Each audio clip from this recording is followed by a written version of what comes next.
Hey there everybody, this is Lee with Creative2xmom, and in this video we're going to be talking about August Bookmarks.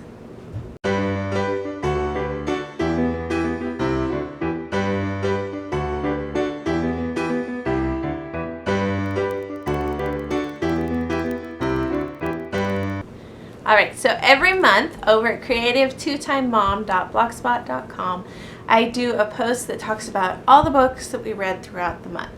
First, I start talking about the books that I personally read, the books we read with the kids, and then every month we have a suggested reading. For the month of August, it was Loving Our Kids on Purpose by Danny Silk. This is an open kind of a collaboration. So if you go over to Creative2xmom, there will be a link up every month where you can create a blog post or a video like this one sharing the books that you read, and so we can gather ideas from each other. You don't have to do the suggested reading. That is just a list that if you would like to participate, you can. But if you just want to talk about the books that you read throughout the month, that's fine too. So I will leave a link down to this month's post, and let's get started on what we read in our house. So the first book I read this month was called Growing Up Too Fast by Sylvia Rim. This book was suggested by another homeschooler, and it talks about where America's middle schoolers are. Now, you guys know that I have a junior higher. Noah is going into 7th grade this year, so I thought, well, this is one of those books that's a little bit heavier but would still be very applicable to my life, and I wanted to read it over the summer while I had a little bit more time to let it soak in.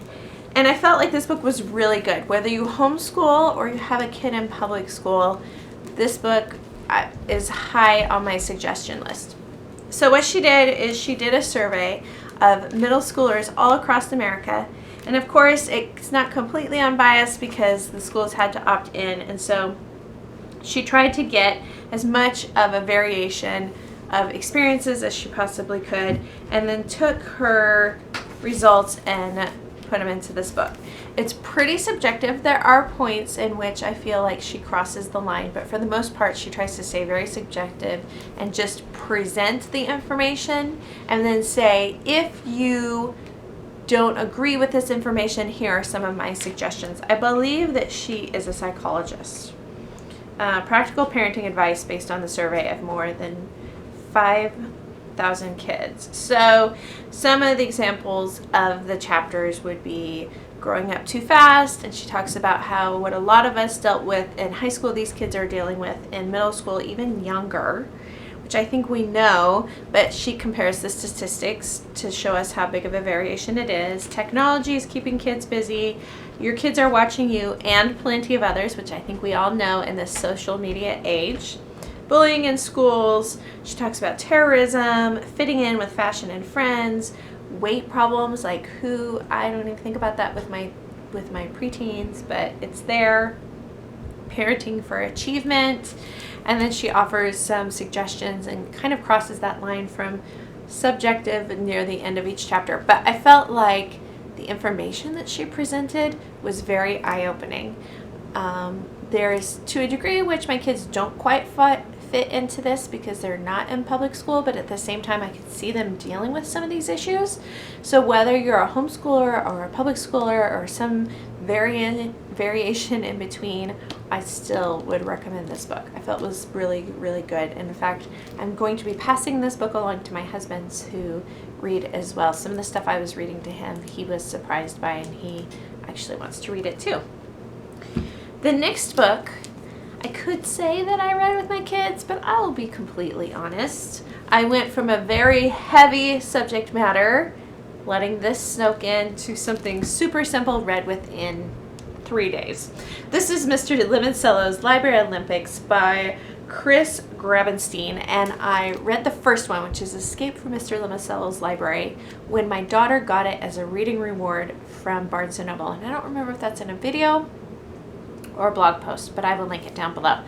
The first one had me hooked, and you know how sometimes at the end of the book they'll give you a little preview to the next one. So when we saw that he was coming out with a sequel, she and I have both eagerly been awaiting this one. I think it's been out for a little while. Yeah, it looks like the library got it in March of last year, and we grabbed it off the shelf. She read it in July, I read it in August. It's written at about a 6th or 7th grade reading level, so it was like a 3 or 4 day reading process for me. Ate it up. I love how Chris Grebenstein references all types of literature, from classics to pop culture stuff to stuff from like the 70s. Rocky and Bullwinkle were in here. I mean, just all kinds of stuff. And then what he does, which I really love, is at the end of the book, he gives a book list of all the books that were referenced in the story. And so I can go through this and go like, oh yeah, that's a great one for her to read. That's a great one for my 7th grader to read. That's a great one for us to read as a read aloud. This has been a great reference for us, and it's a very fun story. It's a group of kids, if you haven't read the first one, they're in 7th grade, I believe, and they have to solve all these clues in the Library Olympics to win the medal and save the library, but along the way somebody is trying to destroy Mr. Limacello's reputation, trying to close down the library, and he's got all these crazy fun features in his library. This is a fun one. You might want to read it to your kids, but you might just want to read it yourself, especially if you're a reader, because he references so many books. It's fun to like catch the little implied things that are going on in the story. I really liked that one. What we read with the kids, we started a read aloud, but we haven't finished it, so I'll talk about that one in September. And we listened to 2 audiobooks in the car. The first one I've already returned. That was Ribsy. And I am not a huge Beverly Cleary fan. I know I like very tried and true books, and Beverly Cleary's been around a long time. I don't like her. I don't like the attitude that Ramona has. But I do love Ribsy. And he's a completely different character from anything that I've read in Beverly Cleary's books before. He is a dog that is owned by Henry Huggins, which is kind of a side character as well. And he gets lost. And it's all about his adventures and the people that he meets and the people that take him in and try to take care of him. And then he goes on his way, still trying to find his way home, and eventually does find his way home. But it's just cute. You're hearing the story from the dog's perspective, because then you can kind of analyze what's really going on, but then you see how the dog sees it. It's just a great one to listen to in the car.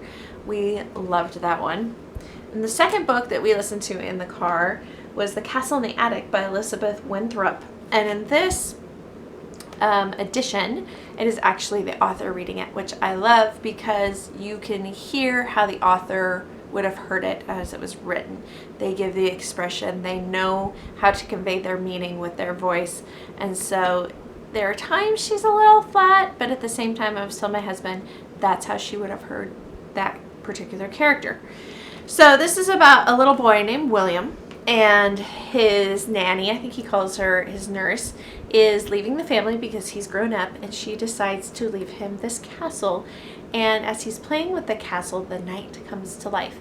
And he's very frustrated that his nanny is leaving, and he, through this whole process, shrinks her down to doll size as well. And she's trapped in the castle, and he's got to figure out how to break the spell for the night and for his nanny and this whole thing, and he goes on a quest. This one for me was great because it really shows a kid rising to the occasion. You know, you're going on this quest and you're going to defeat a wizard, and you're doing it for somebody else's benefit, not for your own. And he has to make the decision that he's going to go into this world to bring the nanny back to her life size, or is he going to keep her forever? And so it's this struggle of selfishness versus nobility, and what is he going to do? Loved this one. Final book that I read this month was the suggested reading for August, and this is a book that I have read 3 or 4 times already, and I've always picked up the library edition, but somebody this month had a free copy for me, so it has got notes all over in it. Loving Your Kids on Purpose is by Danny Silk, and the subtitle is Making a Heart-to-Heart Connection, and a lot of his ideas are based off of Love and Logic. It's very Love and Logic based, but he takes it a step further and says, why are we doing this? Why are we challenging our kids to think through their decisions and to think through the consequences? And why are we not creating blind obedience? Why is that not a good goal? Because I know for myself, there are times in life that I just want my kids to obey me, and it would be so much easier. But he really talks you through like why, especially as your kid is getting older, why do you want them to think through the consequences of their behavior, and how can you help them think through the consequences of their behavior? It's one thing to know the tools, it's another thing to know the why. It's a whole other parenting tool to put them together. And how do you merge those two? And what do you do on those days when you just want blind obedience? Because there are those days too. This is in my top 5 parenting books. I feel like it's slightly more condensed than Love and Logic. This is a little bit easier for me to wrap my mind around, and it really brings in that heart connection piece that I think is super, super important. So those are the books that we read in our house this month. Of course, all 3 of my kids were doing their own read alouds. Josiah was completely engulfed in Magic Treehouse books. Lydia was in Dear America. Noah's working on Harry Potter books. But those are the books that I read and that my husband and I read with our kids this month. I hope you find something in that list that interests you and challenges you to pick up a book this month. You can create a video like this one or a blog post like this one. Make sure you link it up and refer everybody back to the link up as well, so we can all get ideas from each other.